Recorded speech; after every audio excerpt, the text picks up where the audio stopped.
वही तो हम लोग बात कर रहे थे क्रिस्टल फील्ड स्प्लिटिंग का जो पैटर्न होता है वो। तो इसके पहले मैंने कहा था कि जो स्प्लिटिंग होगी डी ऑर्बिटल की, जिसको हम क्या बोलते हैं क्रिस्टल फील्ड स्प्लिटिंग, वो दोनों ज्योमेट्री में एक जैसी नहीं होगी। यानी वैसे तो हर एक ज्योमेट्री में अलग अलग होगी, लेकिन हम लोग के सिलेबस में एक ऑक्टाहेड्रल ज्योमेट्री में बात करनी है, जिसको हम लोगों ने डिस्कस कर लिया है पूरी तरह से। आज हम लोग बात करेंगे कि टेट्राहेड्रल ज्योमेट्री में जो क्रिस्टल फील्ड स्प्लिटिंग होती है एग्जैक्टली ये कैसे होती है। तो चलिए आज हम लोग इसी के बारे में बात करेंगे। So the heading will be crystal field splitting, crystal field splitting in tetrahedral complexes, in tetrahedral complexes और इन टेट्राहेड्रल ज्योमेट्री। तो चलिए अब आपको नोट नहीं करना है, जब मैं नोट करना होगा आपको बता दूंगा, पहले आप समझिए। देखो टेट्राहेड्रल में क्या होता है कि एक मेटल है, इसको 4 लिगेंड अप्रोच करते हैं डिफरेंट डायरेक्शन से, है ना। तो 4 लिगेंड इसको अप्रोच करते हैं, या फिर 4 कोऑर्डिनेट बॉन्ड बनेंगे ना, टोटल 4 कोऑर्डिनेट बॉन्ड यहाँ पे बनेंगे। क्लियर। अब बात कर लेते हैं कि इन लिगेंड्स का अप्रोच कैसा होता है, यानी मेटल का लिगेंड की तरफ जो अप्रोच होता है ये कैसा होता है। तो ये होता है इन बिटवीन द एक्सिस। ये अप्रोच कैसा होता है, इन बिटवीन एक्सिस होता है। क्लियर। यानी लिगेंड मेटल की तरफ बिटवीन द एक्सिस अप्रोच करेगा, जबकि ऑक्टाहेड्रल में क्या था, अलोंग द एक्सिस। अब आ जाइए आपकी इस इंफॉर्मेशन की तरफ ले चलते हैं। There are 5 degenerate d orbital in metal ion. Out of these 5, 2 Tx2y2 and Tz2, these 2 are oriented along the axis। इनका ओरिएंटेशन कैसा होता है, along the axis है। while 3 d orbital dxy, dyz and dxz, these 3 are oriented in between axis। these 3 are oriented in between the axis। Okay. तो जब metal की तरफ ligand approach करेगा तो वो कैसे अप्रोच कर रहा है, हमने कहा इन बिटवीन द एक्सिस।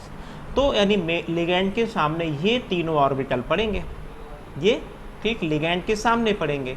तो इनके इलेक्ट्रॉन्स में क्या होगा, रिपल्सन होगा, जबकि इन में वो रिपल्सन कम होगा ना।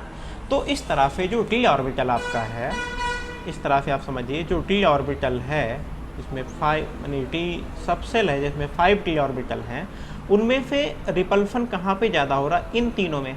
तो इन तीनों की एनर्जी क्या होगी, बढ़ जाएगी, इन तीनों की एनर्जी इंक्रीज हो जाएगी। और बाकी ये दो जो हैं जो कि लिगेंड से दूर हैं, इनकी एनर्जी क्या हो जाएगी, कम हो जाएगी, इस तरह से। तो इनकी एनर्जी हो जाएगी कम। ओके।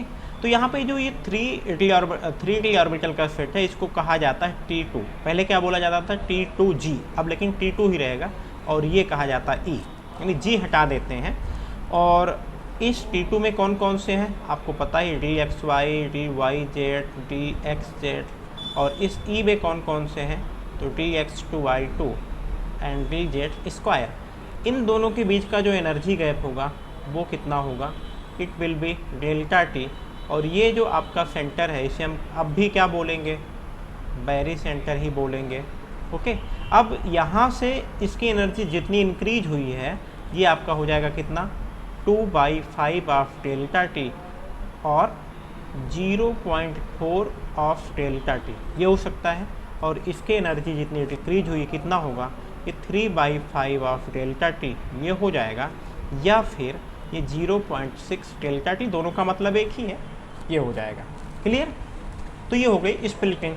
तो पहले आप इतना नोट कर लीजिए कि स्प्लिटिंग का पैटर्न जो है वो टेट्राहेड्रल ज्योमेट्री में कैसा होता है। ठीक है भाई। तो आप इस बात को नोट कर लीजिए, हेडिंग आपकी वही रहेगी, crystal field splitting in tetrahedral geometry.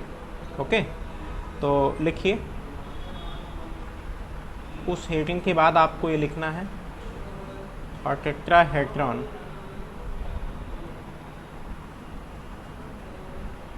can be considered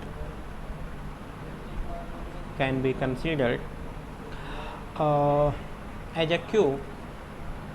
मतलब यही आपको बताना है कि कैसे ये अप्रोच करेगा ना, as a cube in which only alternate corners are occupied by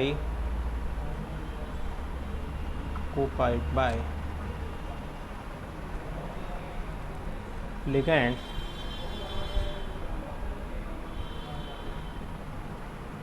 and the metal ion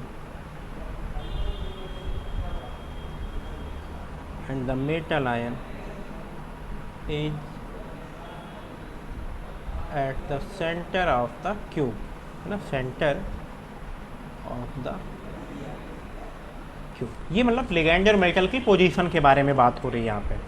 okay, अब इसमें से Tx2y2 एंड Tz2 ऑर्बिटल्स, और टेट्राहेड्रल ज्योमेट्री में इनको क्या बोलते हैं, कॉल्ड ई ऑर्बिटल्स। वही ऑक्टाहेड्रल में इनको ई जी बोलते थे, है ना। तो ये क्या होते हैं, point towards the centre of each face, यानी ये बिल्कुल लिगैंड से दूर होते हैं ना भाई, क्योंकि लिगैंड कॉर्नर पे है ना, हर एक कॉर्नर पे है ना। ये कह रहा है कि अल्टरनेट कॉर्नर पे है, जबकि ये जो दोनों ऑर्बिटल हैं ये फेस के सेंटर पे जा रहे हैं ना, ये पॉइंटेड हैं, इसका मतलब ये लिगैंड से दूर हैं। Centre of each faces of the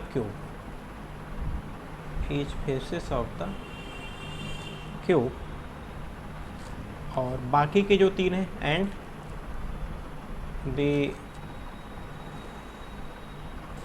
Txy, Tyz and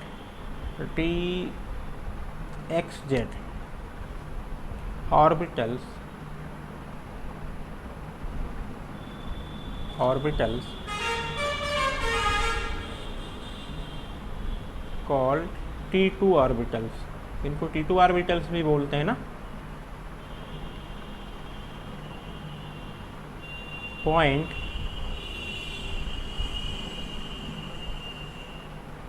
towards the edge centre, ये किसकी तरफ होते हैं, edge centre of the cube. तो यानी ये ज़्यादा करीब होते हैं किसके, लिगैंड के। since the ligands are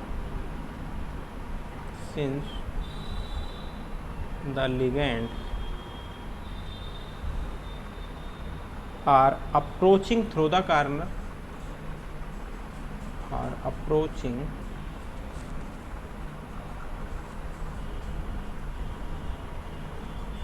the corner, therefore there is no direct interaction,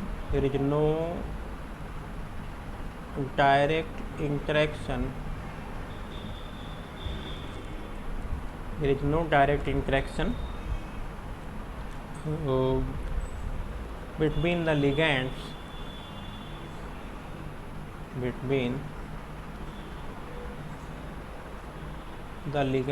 and the T orbitals. Okay, direct कोई नहीं होगा इंटरेक्शन। हाउएवर,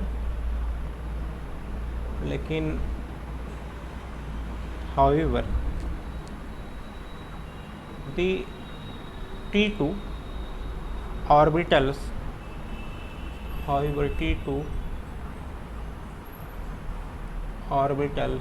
lie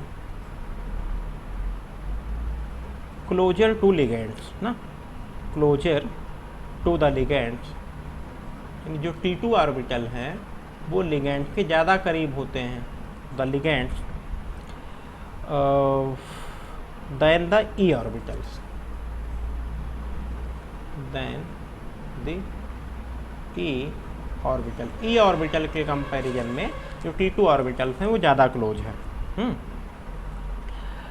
तो इसका रिजल्ट क्या होता है? As a result the energy of the T2 orbitals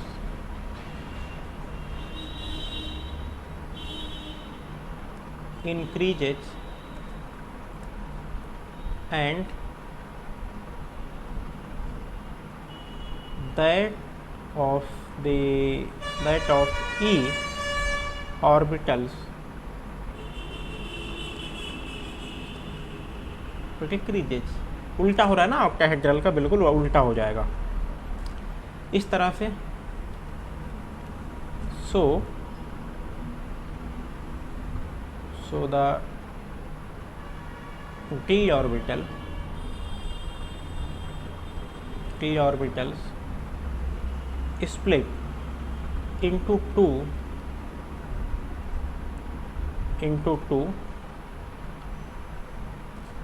ट्रिपली generate का मतलब होता है कि जिसमें 3 ऑर्बिटल एक जैसे एनर्जी वाले हों, ट्रिपली डीजेनरेट है ना। T2 ऑर्बिटल्स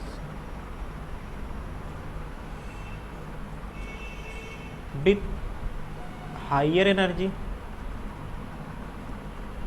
यानी इनकी एनर्जी क्या होगी? ज़्यादा होगी, एंड doubly degenerate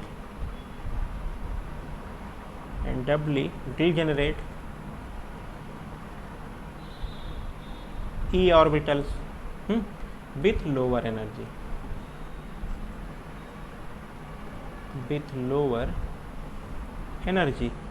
ओके।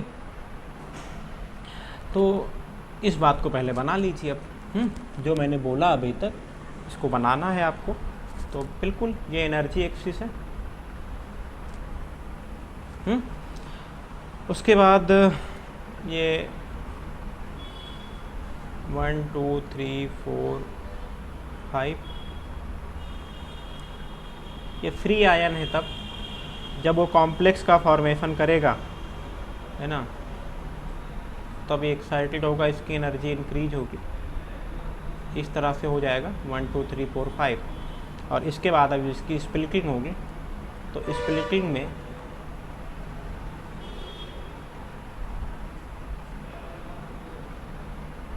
ये 3 ऐसे हैं जिसको हम क्या बोलते हैं, जिसमें TXY, TYZ, TXZ, इनको क्या बोला जाता है कंबाइंडली? T2। और बाकी 2 ऐसे हैं जिनकी एनर्जी कम होगी, तो TX2Y2 एंड TZ2, इनको कंबाइंडली बोला जाता है E। इन दोनों की एनर्जी का जो गैप होगा दैट विल बी, ये आपका बैरी सेंटर अभी भी होगा,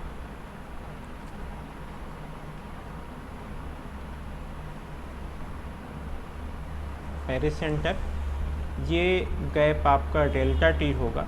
ये जितना इंक्रीज हुआ है कितना होगा? It will B 2/5 of delta T। जो डिक्रीज हुआ ये कितना होगा? तो 3/5 ऑफ डेल्टा T। ये प्रोपोर्शन स्प्लिटिंग में भी नज़र आना चाहिए, है ना। तो ये हो गया। अब आपसे चलो इतनी बात आप समझ गए। अब आप ये देखिए कि मैंने आपसे कहा था कि जो स्प्लिटिंग है वो नंबर ऑफ लिगैंड पे भी डिपेंड करती है ना। और ऑक्टाहेड्रल ज्योमेट्री में नंबर ऑफ लिगैंड कितने होते हैं? 6। टेट्राहेड्रल ज्योमेट्री में नंबर ऑफ लिगैंड 4, तो जहाँ पे नंबर ऑफ लिगेंड ज़्यादा वहाँ पे स्प्लिटिंग ज़्यादा होगी, जहाँ पे नंबर ऑफ लिगेंड कम है वहाँ पे स्प्लिटिंग कम होगी। तो यहाँ पे जो स्प्लिटिंग एनर्जी है यानी डेल्टा ओ, और यहाँ पे जो स्प्लिटिंग एनर्जी है डेल्टा टी, कौन सी ज़्यादा होगी? तो ये ज़्यादा होगी हमेशा। यानी अगर मेटल सेम है, लिगेंड सेम है, केवल ज्योमेट्री में डिफरेंस है, तो ऑक्टाहेड्रल ज्योमेट्री में जो क्रिस्टल फील्ड की स्प्लिटिंग एनर्जी है that will be greater than that of crystal field splitting energy in tetrahedral geometry. और जो ये डिफरेंस कितने का होता है? तो कह रहे हैं कि जो डेल्टा टी है it will be nearly equal to 4/9 of delta O. लगभग इतना जो गैप आपको मिलेगा। इस बात को आप नोट कर लीजिए। ओके, इसको आप आगे ऐसे नोट कर लेंगे इसको बनाने के बाद। Since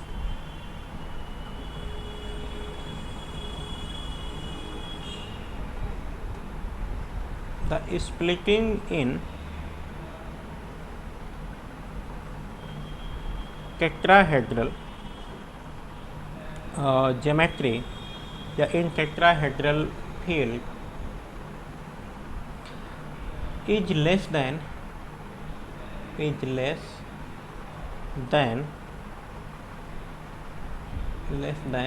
that in octahedral field,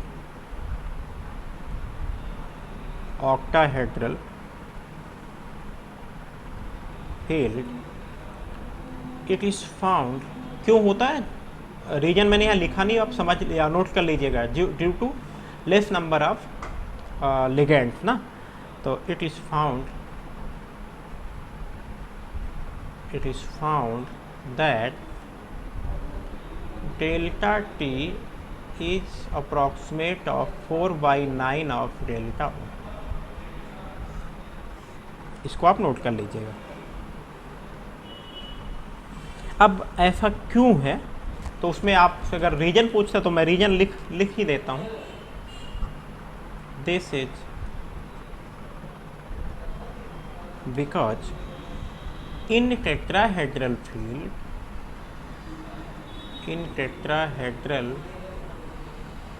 field there are only 4 ligands,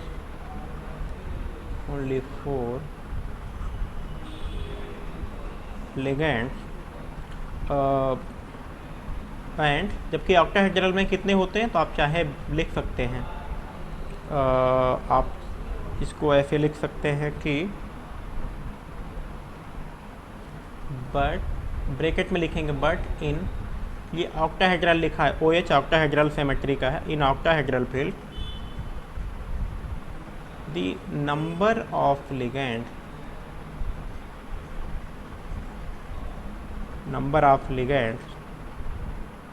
is 6, है ना। और दूसरा रीजन क्या है कम स्प्लिटिंग का? And there is no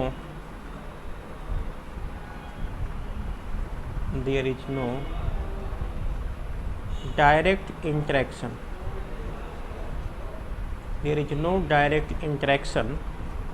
between the ligands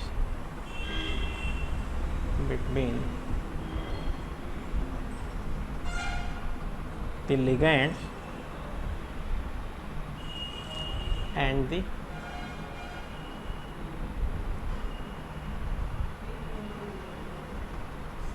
d orbital. तो d ऑर्बिटल्स और लिगेंड के बीच में कोई डायरेक्ट इंटरेक्शन नहीं होता, इसलिए भी ऐसा होता है।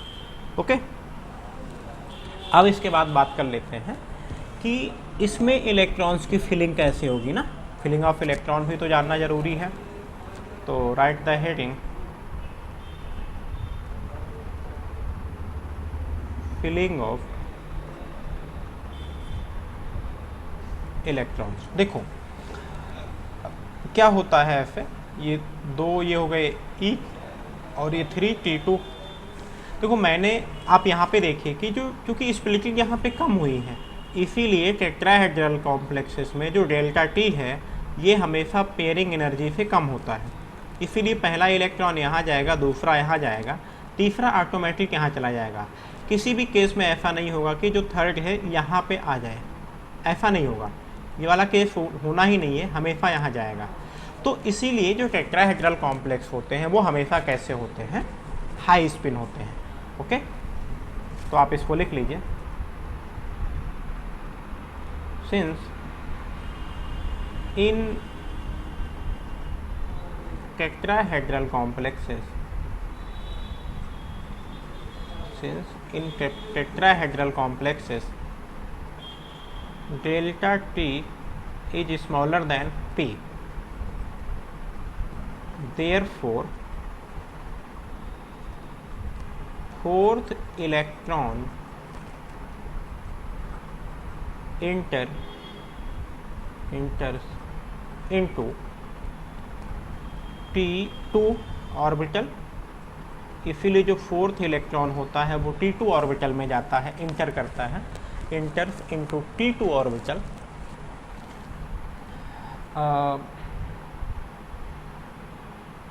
और इस तरह से क्या है, 10 tetrahedral complexes are always high spin, ये हमेशा हाई स्पिन के होते हैं। तो अगर आपसे कोई पूछे ऐसा क्यों है तो आप इसे नोट करिए और यही आपका क्या हो जाएगा, आंसर। क्लियर? तो ये स्प्लिटिंग क्लियर हो गई आपको। तो आज इतना ही।